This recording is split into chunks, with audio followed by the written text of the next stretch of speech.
Hey everybody, it's Dr. Eric Balcammers. We're back for another edition of Thyroid Thursday, and today we're doing another case review. I'm doing these case reviews because I think it's important for you, the person who's struggling with a chronic thyroid issue, you, the person who's told you can't recover from a thyroid condition, you're always going to need medication, you, the person who's been told you'll feel better once you find the optimal thyroid dose, or we optimize your T4, or we optimize your T3.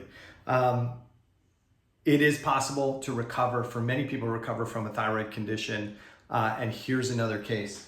This is a person who struggled with, on the same kind of yo-yo roller coaster ride of trying to find the right dose of thyroid hormone to restore their normal thyroid physiology, and just couldn't find it. T4 medication, glandulars, armor, tried a whole bunch of things, not just allopathic medicine, but functional medicine as well, and just did not feel well. Lots of signs and symptoms, weight issues, and just frustrated. So we start working together, and at the time of the initial labs that I ran, 88 micrograms of T4, it was her dose. She had just switched not too long ago from Armor.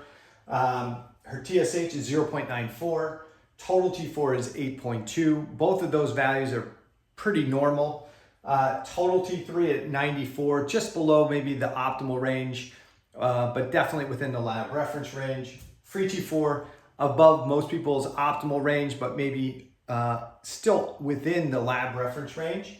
Free T3, 2.9, that's just below most people's optimal range, but definitely within the lab reference range. And reverse T3 at 20.8. I think most functional practitioners say that's a little bit high. Some people would say that's a lot high, but still within the lab reference range. The most important number for me is this one, the free T3 to free T4 ratio. This person's at 0.21. That range typically 0.31 to 0.34. This person is struggling from an under-conversion issue. I mean, we can see it here between the T4 and the T3. We can see it between the free T4 and the free T3. But because those numbers are so close to normal, somebody might say that looks fine.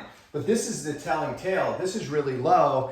So this is a person who's not doing a great job converting the T4 into T3. And it wouldn't matter if it's the T4 that was made by the gland or the T4 that they take from a medication. This person has plenty of availability of T4. The issue is, for all that availability, it's not converting well inside the cells and tissues into T3, binding to receptors, and it's what's happening inside the cell, not what's in the blood, that really drives us to either feel well or to have hypothyroid signs and symptoms. And I'll say this quickly, that we typically operate in one of two states. We're either in a low stress, what we call homeostatic state, or we are under an excessive stress or allostatic state, where we downregulate normal metabolism and ramp up cell defense. And for most of the people that I see, they're being treated as if they're in homeostasis when they're really in allostasis. So these are the labs. We decided to work together. There's some other findings on the labs, but for time's sake, we're just going to talk about the thyroid panel. This is the 2-year follow-up. I'll jump back to this, but what's my strategy? Like, how do we get people better?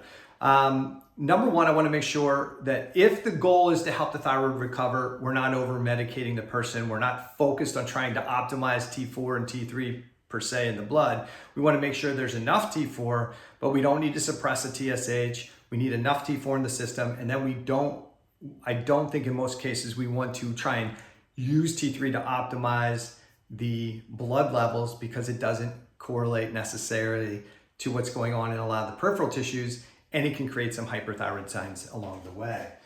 Now, if you're a person who's saying, hey, my goal is to optimize the blood, well, then you're gonna probably need T4 and T3. But if the goal is to regain your thyroid physiology and get a gland to make thyroid hormone and your tissues to convert it again, piling T4 and T3 into the system is probably not the right strategy. So we need to identify what's creating the excessive cell stress load.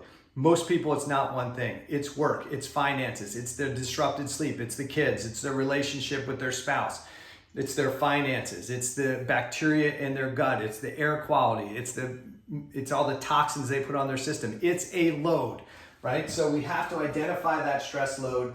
Then we need to start reducing or eliminating those stressors. And as we're working on reducing and eliminating those things, we also have to be making sure we're monitoring the thyroid panel, because as we reduce the stress load and there's less cell stress on the tissue, now we can get better T4 to T3 conversion. And at some point, the amount of thyroid medication is going to be too much again. And so we need to monitor that process. We need to evaluate what we call the fitness factors. This is your dietary fitness, your physical fitness, your emotional fitness, your habits. All these things are things Dr. Kelly and I talk about in our book, The Thyroid Debacle, in part 3 of the book. And these are all things that we need to check on somebody to say, hey, where are you in this category? And how can we help you raise your level of health and fitness in this category? These are foundational health principles. You have to eat well, you have to sleep well, right? You have to have a healthy mindset. If you don't have those things, all the supplements and meds in the world aren't going to get you healthy. Then we need to evaluate the system. So oftentimes when people are in excessive cell stress for an extended period of time, we downregulate the metabolism to certain cells, tissues, and systems. And just because we reduce that cell stress doesn't mean those systems always come back. We may have created so much dysregulation that person has a dysfunctional GI tract. And now we need to use strategic supplementation and dietary and lifestyle changes to get that tissue to start to heal and repair appropriately. So we need to evaluate which systems are challenged and which systems are going to need potentially some strategic support to kind of speed this process of healing up. And then through this whole process, we're going to need to make sure that we're constantly monitoring labs to make sure that the person is not over-medicated. We want them many times on a little bit of under-medication to make sure TSH is staying a little bit higher to drive more thyroid hormone production at the gland so it can recover. And we want to make sure we're not over-supplementing. I think one of the biggest challenges in the functional medicine space, or for people who think they're getting functional medicine, they think that if I just take gobs and gobs of supplements, that's a functional medicine strategy. Strategic supplementation is a functional medicine strategy, but throwing everything into the body, all the endless amount bottles of supplements at a time into a body, that's not functional medicine. That's just kind of pop and pray. So 2 years later, 4 months, totally off thyroid hormone. And this didn't go from 88 micrograms to no medication overnight. This is a process that took about 1.5 years to get them slowly weaned down from 88 micrograms to no micrograms of thyroid hormone replacement.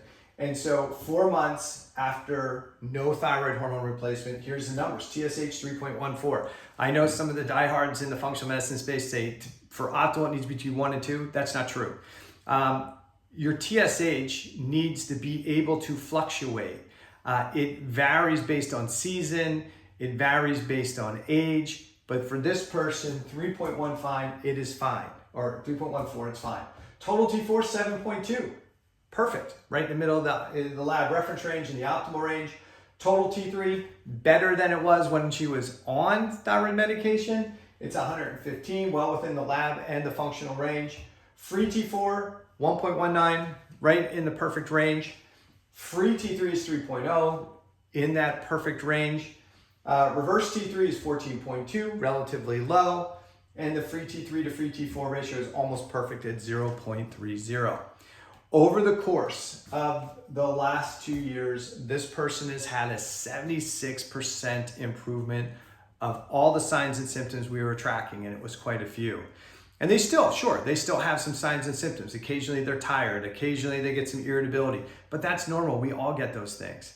But my point here is, this is a person who was medicated, and it was a management strategy, which can be fine for the person who wants that. But this is a person who wanted to know, how do I get my physiology to work optimally again, not just optimize blood levels, and how do I get my thyroid gland to recover? And that's what we were able to do for her. And proof is in the pudding. So if you have any questions, put them below this video. If you're a person who's struggling with chronic thyroid issues, can't find the right dose of medication, check out my profile, schedule a complimentary discovery call there or on my website, rejuvagencenter.com. Take care.